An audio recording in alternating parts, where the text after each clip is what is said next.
한반도 평화포럼 이사장 맡고 계시죠? 정세현 전 통일부 장관 전화 연결해서 입장 직접 들어보겠습니다. 장관님 안녕하세요. 예, 안녕하십니까. 오랜만입니다. 예, 별일 없으시죠? 예. 아이고, 이거 지금 문재인 정부가 이제 그 출범 100일을 맞게 되는데, 네, 이 외교안보적 상황이 참 어려워요. 어떻게 평가하고 계십니까? 예, 어렵게 됐어요. 사실은 작년 말까지, 금년 초까지만 해도 북한이 새로 들어서는 정부는 아무래도, 남북관계 적극적으로 나오리라고 기대를 했는지 잘해보자는 그런 메시지를 좀 보냈었습니다. 예. 예, 그런데 이게 어떻게 상황이 바뀌면서 특히 내부적으로 자기네들 그 미사일 기술의 발전 속도가 빨라지는 것 때문에 정책이 바뀐 것 같은데, 네. 북한에. 금년 내에 미사일을 미국을 충분히 위협하고도 남은 만큼의 장거리 미사일을 ICBM이죠. 네. 이런 걸 많이 개발을 해서 미국을 압박하고 들어가면 결국 미국이 1대1로 북한과 상대해주면서 그 북한의 여러 가지 요구사항을 들어주지 않겠는가 하는 판단한 것 같아요. 그러다 보니까 금년 한 해 동안은 미북 관계에 올인한다고 그럴까 그쪽으로 방침을 정하는 바람에 남관계는 틀어막았습니다. 예. 문재인 정부가 지금 북한을 상대로 해서 남북 대화를 제의해도 묵묵부답. 거부는 안 했습니다. 공적으로 거부는 안 했는데 묵묵부답이라는 얘기는 상황이 바뀌면 다시 그걸 들춰낼 수도 있다는 얘기인데요. 아직까지는 저건 답이 없습니다. 100일이 다 됐는데 남북관계에서 그야말로 바늘구멍만 한 그런 어떤 그 가능성도 안 보이니까 조금 답답하죠. 지금 장관님께서 남북관계를 틀어막았다. 답이 없다. 이런 말씀하셨는데 결국은 네. 이게 코리아 패싱 아닙니까? 어떻게 보십니까? 코리아 패싱이라고 하는 것은 예. 요즘 코리아 패싱이라는 건 대국들끼리 우리 운명 결정 우리 몰래 일이 일어난다는 그런 뜻으로 쓰이고 있는 것 같습니다. 이거는 이제 통미봉남이죠. 예. 북한이 그런 식으로 상황을 조성해 나가는 것은 미국과는 통하고 남쪽과는 관계는 틀어막는, 그게 이제 김영삼 정부 초에 그런 통미봉남이 좀 있었습니다. 예. 그러면은 이 코리아 패싱이 아니기 위해서는 우리가 지금 말씀하신 대로 강대국들하고 좀 원활한 대화를 계속해야 되는 거 아니겠어요? 그죠? 미국과. 예. 근데 사실은 이제 코리아 패싱이 일어날 수 있는 가능성은 한국 정부가 그동안에 대미 편중 외교를 하는 바람에 이렇게 그런 얘기가 나오게 됐다고 생각합니다. 그동안에 전문가들은 한미동맹이 중요하다. 그러나 한중 경제 협력 관계도 굉장히 중요하니까 등거리 외교로 가야 된다. 미국과도 잘 지내면서 중국과도 관계를 잘 유지해 나가야 된다는 등거리 외교라고 그럴까. 한미와 한중 관계 어떤 그 균형을 요구했었는데 예. 불행히도 박근혜 정부 후반부라기보다는 박근혜 정부 4년 동안에는 완전히 대미 편중으로 갔죠.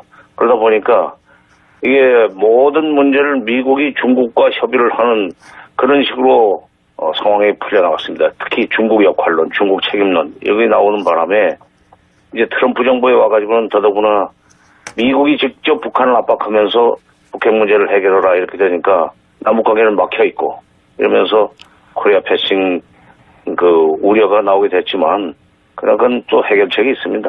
어떤 해결책이요?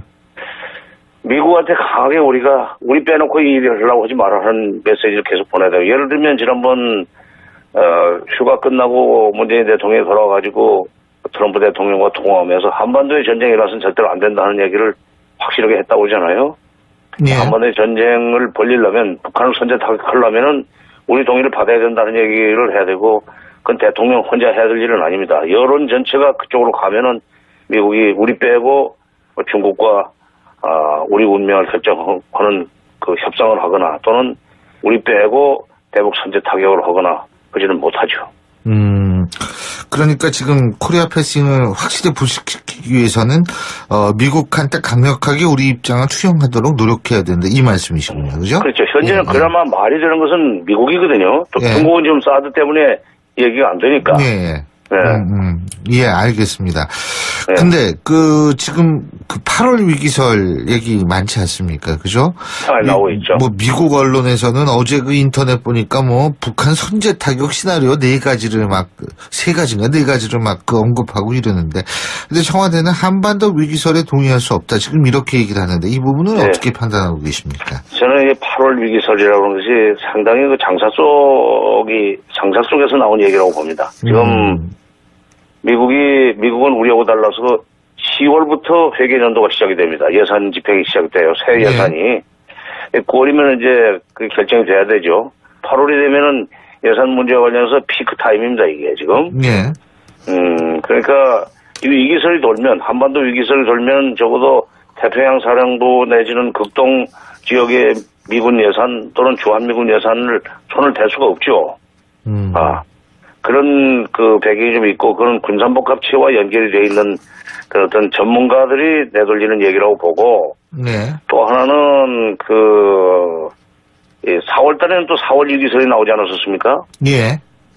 그때 그 4월 위기설의 진원지는 주로 일본이었었어요. 그러니까 4월 위기설이나 8월 위기설에는 일본의 극우 세력이 아베 정권으로 하여금 일본 헌법을 고칠 수 있는 그런 분위기를 자꾸 만들어내려고 그러는데, 한국에 이런 위기가 자꾸 오면 일본에서 평화헌법 구조, 그걸 폐기시킬 수 있는 여러 가지 국내 정치적 여건이 조성이 되죠. 그런 소위 그 미국 내의 군산복합체, 그리고 일본 내 극우 세력의 이 배후에 있는 일종의 페이크 뉴스라고 저는 봅니다. 아니, 근데 북한이요, ICBM 쏘고 경량화에 성공했다, 이게 미국, 일본의 주장이고, 그것이 사실이라고 했을 때에는, 실제로 미국의 입장에서 볼 때에는 이번에 이 ICBM 위기가 본인의 문제라고 생각할 가능성이 높잖아요. 본인의 문제죠. ICBM이 만약 미국까지 도달해서 대기권에 대진입을 하고도 불타지 않고 목표 지점에 떨어진다면 진짜 미국이 가만 있을 수가 없죠. 근데 초기에는 미국이 그런 북한이 재진입 기술까지 확보한 걸로 얘기가 나오더니, 요즘 와서는 또 그게 아니다. 예를 들면 사진을 분석하니까 중간에 대기권에 들어오면서 점이 사라졌다, 이러면서 이제 미국까지 올 염려는 없다는 새로운 평가가 나오고 있습니다. 그러니까 이게 북한의 핵 능력이나 미사일 능력에 대해서는 조금 평가가 왔다 갔다 해요, 시간에 따라서. 그러니까 처음에는 지금 우리 신 교수님은 초기 평가를 중심으로 말씀하신 것 같은데, 이틀 전인가 제가 9시 뉴스, 8시 뉴스를 보니까 그 사진 분석을 했더군요. 그러면서 위험하지 않다. 그 다음에 또 하나 뭐가 있냐면, 미사일 그 자체만 쏘았는데 여기다가 지금 600kg, 1000kg짜리 핵탄두를 실었을 때 과연 그만큼 날아갈 것인가, 그런 문제가 있습니다. 그러니까 자기네들이 북한에서는 경량화했다고 주장하지만 그게 사실인지 그거는 또 다시 분석을 해봐야 되는데, 분석의 길이 없죠, 지금. 제가 지금 그걸 장관님께 여쭤본 이유는, 그렇게 더 발전하기 전에 미국의 입장에서 볼 때에는 이걸 스톱을 시켜야 된다, 이런 생각을 할 수는 있잖아요. 그렇지 않습니까? 그렇지. 스톱을 시키기 위해서 이제 두 가지인데, 선제 타격을 하느냐 아니면 협상으로 푸느냐 하는 그거 아닙니까? 근데 지금 선제 타격을 하는 경우에 그것은 한반도 전쟁이에요. 6.25가 별겁니까? 그때는 6.25는 그때는 북한이 먼저 시작을 했지만, 이번에 여러 가지 원인으로 해서 핵이라든지 미사일 때문에 미국이 먼저 북한을 선제 타격하면 북한 가만히 있겠어요? 그러면 이제 반격하면 또 여기서 재반격해야 되고, 이러면은 이제 전쟁으로 번지는 거고, 가령 미군이 압록강 두만강까지 올라간다고 칩시다. 그러면은 물론 시진핑이 트럼프한테 전화로는 미국이 선제 타격을 하더라도 중국이 거기에 개입하지 않겠다는 얘기를 했다고 그러지만, 그러나 막상 미군한테 몰려서 올라가는 인민군이 압록강 두만강 건너 중국으로 들어가면 그걸 막기 위해서라도 중국은 개입을 할 겁니다. 6.25 때 그것 때문에 그런 거 아니에요. 6.25 때. 그러니까 그렇게 되면 미중전쟁입니다. 그래서 미국도 미중전쟁까지 감당할 수 있는 그런 용기나 능력은 없다고 봐요. 지금 미국이 벌려놓은 일이 많습니다. 그래서 선제 타격은 군인이나 그 강경론자들이 할 수 있는 얘기고, 미국 그 국무장관도 대화로 풀어야 된다. 심지어 국방장관까지도 선제타격도 할 수 있지만, 그러나 역시 대화로 풀어야 된다는 얘기를 하고 있지 않습니까? 예. 트럼프만 좀 왔다 갔다 하죠. 그러나 트럼프가 물론 대통령이긴 하지만은 그래도 국방장관과 국무장관이 그런 쪽으로 입장을 정해놓고 있다는 것은 그나마 우리한테는 다행스러운 일입니다. 오늘 문재인 대통령이 던 포덤이 합창 의장하고 만나지 않습니까? 그렇죠? 우리 정부가 이 시점에서 어떤 얘기를 하고 어떤 요구를 해야 된다고 보십니까? 그래서 여러 가지 북한의 군사적인 그 행동에 대해서 견제하고 그것을 제재하는 것은 불가피하고 또 필요한 일이지만, 예. 그러나 전쟁으로 벌리는 일, 전쟁으로까지 가서는 안 된다는 얘기를 또 한 번 얘기해야죠. 예. 바로 이제 합참의장은 대통령의 명령을 받아서 바로 전쟁을 벌일 수 있는 그런 그 두 번째 위치에 있는 사람 아닙니까? 예. 그러니까 합참의장한테는 다시 한번 전쟁은 안 된다. 그리고 그런 일을 벌리려면 우리하고 반드시 상의를 해야 된다. 예. 당신네는 지금 뭐 미국 사람은 빼고 한국 사람만 남겨놓은 상태에서 선제 타격했다는 얘기까지도 시나리오에 나오던데, 이게 동맹끼리 그럴 수 있냐? 당신네 미국 사람은 죽으면 안 돼, 다치면 안 되고, 우리 한국 사람은 당신네 이 군사 정책 때문에 뭐 수백만이 죽어도 좋다는 말인가, 이런 식으로 좀 강력하게 어필을 해야죠.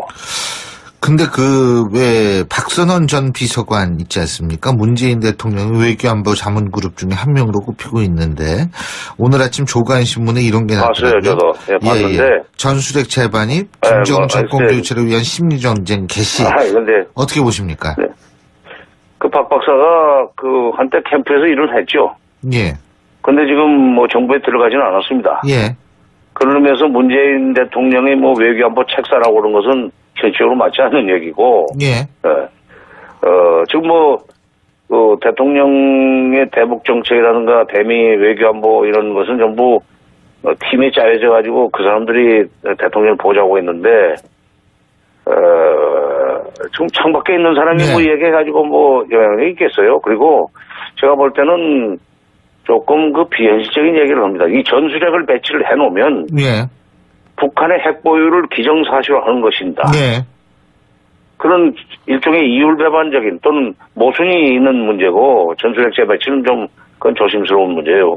앞으로 북한의 비핵화를 요구 못합니다. 예. 거기선 그 양반은 북한이 이미 핵을 그렇게 가졌으니까 예. 균형을 잡기 위해서는 전술핵이 들어와야 된다 하지만, 균형을 잡겠다고 해서, 전력의 예. 균형을 잡겠다고 해서 전술핵 배치했다가 북한의 비핵화를 요구할 수 없는 함정에 빠진다 이거예요. 끝으로 간단하게 내일이 광복절인데, 문재인 대통령의 광복절 경축사에 어떤 내용이 담겨야 된다고 보십니까?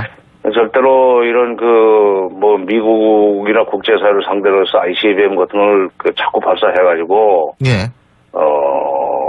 긴장을 조성하는 행위는 좀 제발 그쳐라. 이게, 절대로 피해는 우리한테 온다. 예, 예. 같은 민족끼리 이렇게 우리를 인질로 잡고 이런 짓 하는 것은, 예. 당신의 입만 열면은 우리 민족끼리라고 그러는데 이거는 그 원칙에 맞지도 않다. 우리가 우리 민족끼리를 동의하는 건 아니지만, 예. 그런 태도는 좀 지양하고 대화로 문제를 풀기 위해서 조금 예. 이런 도발적인 행동은 중단하는 게 좋겠다는 메시지를 좀 확실하게 보낼 필요가 있습니다. 잘 알겠습니다. 장관님 오늘 말씀 잘 들었습니다. 고맙습니다. 예, 지금까지 한반도 평화포럼 이사장을 맡고 있는 정세현 전 통일부 장관이요. 답이라는 얘기는 상황이 바뀌면 다시 그걸 덮쳐낼 수도 있다는 얘기인데요. 아직까지는 저건 답이 없습니다. 100일이 다 됐는데 남북관계에서 그야말로 바늘구멍만 하는 그런 어떤 가능성도 안 보이니까 조금 답답하죠. 지금 장관님께서 남북관계를 틀어막았다, 답이 없다 이런 말씀하셨는데 결국은 이게 코리아 패싱 아닙니까? 어떻게 보십니까? 코리아 패싱이라고 하는 것은 예. 요즘 코리아 패싱이라는 건 대국들끼리 우리 운명 결정 우리 몰래 일이 일어난다는 그런 뜻으로 쓰이고 있는 것 같습니다. 이거는 이제 통미봉남이죠. 예. 북한이 그런 식으로 상황을 조성해 나가는 것은 미국과는 통하고 남쪽과는 관계는 틀어막는, 그게 이제 김영삼 정부 초에 그런 게 어떤 균형을 요구를 했었는데 불행히 또 박근혜 정부 후반부라기보다는 박근혜 정부 4년 동안에는 완전 대미 편중으로 갔죠. 그러다 보니까 이게 모든 문제를 미국이 중국과 협의를 하는 그런 식으로 상황이 풀려나갔습니다. 특히 중국 역할론, 중국 책임론 여기 나오는 바람에 이제 트럼프 정부에 와가지고는 더더구나 미국이 직접 북한을 압박하면서 북핵 문제를 해결하라 이렇게 되니까 남북관계는 막혀있고 이러면서 코리아 패싱 우려가 나오게 됐지만 그건 또 해결책이 있습니다. 어떤 해결책이요? 미국한테 강하게 우리 빼놓고 이 일을 하려고 하지 마라 하는 메시지를 계속 보내야 돼요. 예를 들면 지난번 통일 공람이 좀 있었습니다. 예. 그러면은 이 코리아 패싱이 아니기 위해서는 우리가 지금 말씀하신 대로 강대국들하고 좀 원활한 대화를 계속해야 되는 거 아니겠어요? 그죠? 미국과. 예. 근데 사실은 이제 코리아 패싱이 일어날 수 있는 가능성은 한국 정부가 그동안에 대미 편중 외교를 하는 바람에 이렇게 그런 얘기가 나오게 됐다고 생각합니다. 그동안에 전문가들은 한미동맹이 중요하다. 그러나 한중 경제 협력 관계도 굉장히 중요하니까 등거리 외교로 가야 된다. 미국과도 잘 지내면서 중국과도 관계를 잘 유지해 나가야 된다는 등거리 외교라고 그럴까. 한미와 한중 강전 속도가 빨라지는 것 때문에 정책이 바뀐 것 같은데 북한에 금년 내에 미사일을 미국을 충분히 위협하고도 남은 만큼의 장거리 미사일을 ICBM이죠. 이런 걸 많이 개발을 해서 미국을 압박하고 들어가면 결국 미국이 1대1로 북한과 상대해 주면서 북한의 여러 가지 요구사항을 들어주지 않겠는가 하는 판단한 것 같아요. 그러다 보니까 금년 한 해 동안은 미북 관계에 올인한다고 그럴까 그쪽으로 방침을 정하는 바람에 남관계는 틀어막았습니다. 문재인 정부가 지금 북한을 상대로 해서 남북 대화를 제의해도 묵묵부답. 거부는 안 했습니다. 공적으로 거부는 안 했는데 묵묵부답. 한반도 평화포럼 이사장 맡고 계시죠? 정세현 전 통일부 장관 전화 연결해서 입장 직접 들어보겠습니다. 장관님 안녕하세요. 예, 안녕하십니까. 오랜만입니다. 예, 별일 없으시죠? 예. 아이고, 이거 지금 문재인 정부가 이제 출범 100일을 맞게 되는데, 이 외교안보적 상황이 참 어려워요. 어떻게 평가하고 계십니까? 네, 어렵게 됐어요. 사실은 작년 말까지, 금년 초까지만 해도 북한이 새로 들어서는 정부는 아무래도, 남북관계 적극적으로 나오리라고 기대를 했는지 잘해보자는 그런 메시지를 좀 보냈었습니다. 그런데 이게 어떻게 상황이 바뀌면서 특히 내부적으로 자기네들 미사일 기술에